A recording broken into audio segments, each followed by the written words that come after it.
Yeah, of course, we've done our homework on our opponents, so we know their strengths, and we also know where they're maybe not as strong. And that, but I think the group stages we've been in, it's been a hard-fought group.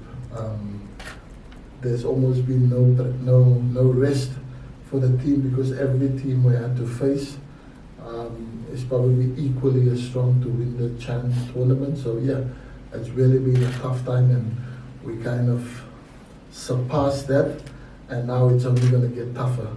So I think it depends on how well we prepared and how mentally ready our team will be.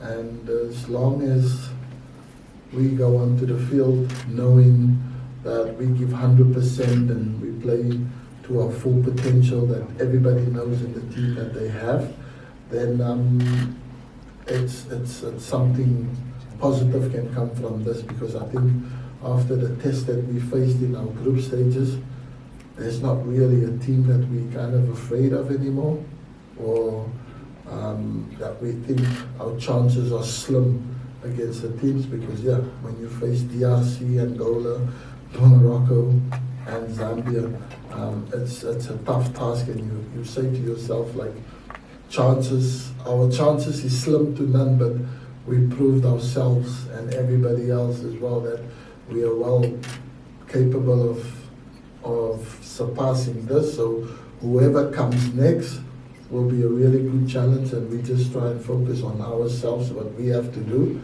and yeah, that it will be good enough for us to maybe advance to the next stage.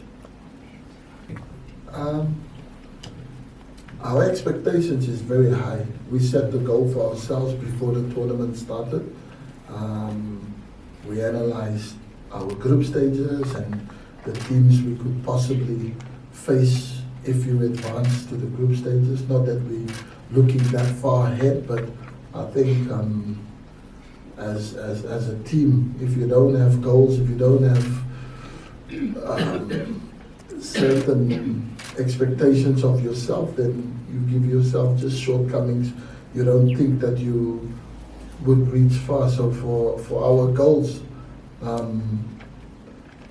when we get to our destination, you will know what our goals was.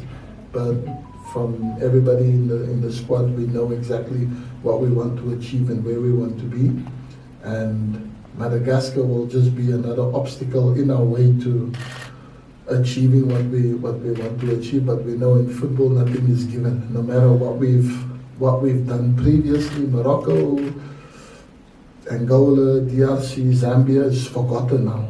Now we have to focus and face our next obstacle, and I think we'll prepare as best as we can, because us falling short to what we want to achieve, our goals, will only depend on ourselves. How well and how hard we want to work will all be down to us. And if we want to win the game, we have to be 100% prepared and ready, and make sure that the opposition doesn't outclass us on the day of the match. But yeah, that is our goals, and for the future, I don't have a crystal ball, so I can't look too far into the future. But I think for now it's just to enjoy the moment and enjoy working with the players and seeing them excel at where they've been and where they are at the moment. And we'll assess once the tournament is finished in terms of where we reached our targets, or if we've fallen short, and what we still have to do to improve, and then we'll see where our destination leads us. Yeah. Your team has reached the stages coming out of the group, and your goalkeeper has produced 3 man of the match performances. So that just indicates to us as a team that we need to work extra harder, because on the other side we're going to have a goalkeeper that knows what it is about performing incredibly on match day. So yeah, we just have to be extra sharper, not just the strikers but everybody, because with set plays that the defenders get an opportunity to come forward and also maybe get themselves on the score sheet. So we'll work on as a team. Yeah, everybody being ready to take up the challenge to score goals and try and help the team win matches, because we know on the other side they have a goalkeeper who's had an excellent tournament so far. So it's not going to be an easy challenge, but it's a challenge that we relish and we're looking forward to. And we know it's one match, gets us closer to where we want to be and what we want to achieve. So they best be well prepared, because we will be. I think I work a lot on BMT, big match temperament. As a player, whether it's locally, CHAN competition or abroad, this is your daily life. Every single match, if you play for your club, for your country, you have to become accustomed to playing in front of 20, 30, 40,000 fans, and that can be extremely hard because some people can't handle playing under such duress. So yeah, I try and work a lot on BMT, because I think for me, players should just remember why they play the sport. You play for the love, first of all, and you play because you are exceptionally good at what you do, better than most people that in your situation. So that's how they have to look at us. You play in front of an empty stadium, in front of a massive crowd.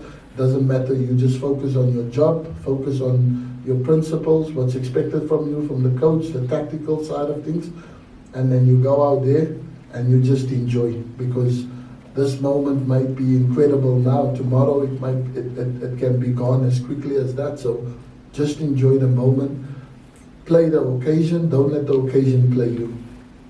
And that's always my message to the players. So when they go onto the pitch, I think they do take in that consideration. So majority of the times the pressure from the fans and the expectations doesn't become too much, because we do it because we love the sport, and whatever rewards come from it, from the good that you do, and that's just the bonus on top of it. But when we walk onto the pitch, we always go there to have fun, to enjoy ourselves, to maximize the talent and the potential that we have, and the rest will be history. So no injury concerns, everybody's fine. Edward had a big blister that was uncomfortable for him, and there were still important games to come, so we try to give him as much rest as possible so that the blister can heal, because I've been in that situation. It seems like a very small thing, but it's in the worst part, it's where you kick and where you run, where you do everything, and if there's some discomfort, you don't play to your maximum ability, and that's also not fair to the player or to the team. If you know, so that was the reason why he sat out and I gave him the rest to just try and heal, because I know whoever gets to play and the team will make sure that we will work hard so that we can get to the next phase, and then hopefully now the blister has healed and he finds better comfort and integrate with the team. So yesterday he trained without a single problem. He looked sharper than ever. Maybe the rest also did him good. But yeah, no injury. Well, it's just the suspension of Rambo. He's the only player that we will have out that can't participate for tomorrow's match. But full squad, lot of headaches for myself today and tomorrow to make the right decisions, right for the team. So yeah, everyone is good. No, really. My focus is fully on CHAN, and obviously we're checking in with players playing abroad and see how they're doing and the fitness levels, and the pre-seasons that they had and the matches that they played, where everybody is. So once we've finished tomorrow's game, and then I think we'll have a last discussions on players coming from abroad, but also at the same time, you can't ignore what this team has done, you know. And I think from when we started, when I came in, I thought the level of the team was okay-ish to where we are now. I think these boys have made a huge step up, and from playing in the local Kenyan league to being in the quarterfinals of the CHAN, the group stages, the teams that we faced so far, they were able to step up their performances, their games immensely, and that to me is of course of players that knows when to make the step up and how quickly you have to adapt to different levels, different environments. So don't be surprised if you maybe see this squad graduating to international levels, because that's the faith, that's the belief, and that's the trust that I have in them. And I think that they are good enough and worthy enough to make the jump to international, because they made the jump from playing local leagues to CHAN and looking like extreme champions. So don't be surprised if 3/4 of maybe the whole squad will just graduate to the international, because that's the belief that I have, and that's also the relationship that I have with the players, that I know that they can make the jump up and they can make the step up to face some of the best oppositions that playing in worldwide, not just on the continent anymore. So yeah, I think after tomorrow's match we'll have a debrief quickly, and then we'll have to assess and select the final squad for the international break. But majority of the players that you see here, you will see them also at the international stage, because they're ready for that now. Now, I think football is competitive, but a team sport. So I don't like to focus on individual too much, because it's all about the team. And sometimes when the individuals perform really well, you give them their flower, you praise them for that, but it's always about the team. So that is my main focus. But yeah, you are right, there has been a few really standout performances, especially from our goalkeeper department as well. So Brian has came in, he was a late addition to the squad. So yeah, I thought he had good international background. He's been part of the Kenyan side before. He had also his down moments, but you know, when you come in, if you want to come into a big tournament, you need people with a lot of presence, and he certainly has that. And it was just up to us as a technical team to maintain the focus, to keep him concentrated and focused, because we know the talent and the quality that he has as a goalkeeper was there.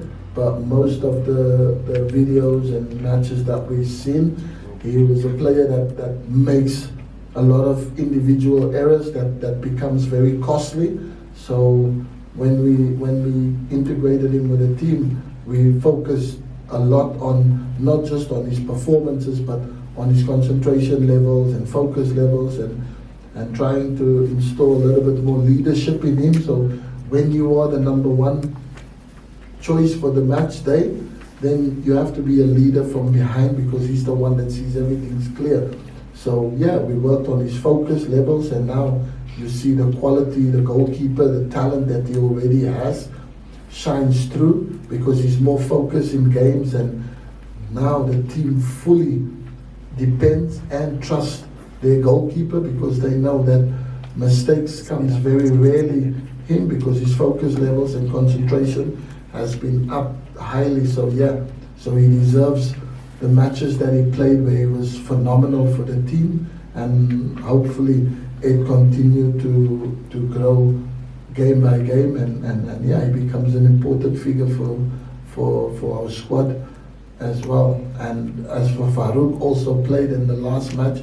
He kept a clean sheet, not very easy to come into the side, having sit out the first 3 matches, and watching your goalkeeper, your number 1 choice goalkeeper, playing superbly in the 3 matches and coming in and then just stepping right in. So having also a really good game and a good performance. So congratulations and well done to the goalkeeping department, the goalkeeper coach and his goalkeepers for doing a tremendous job.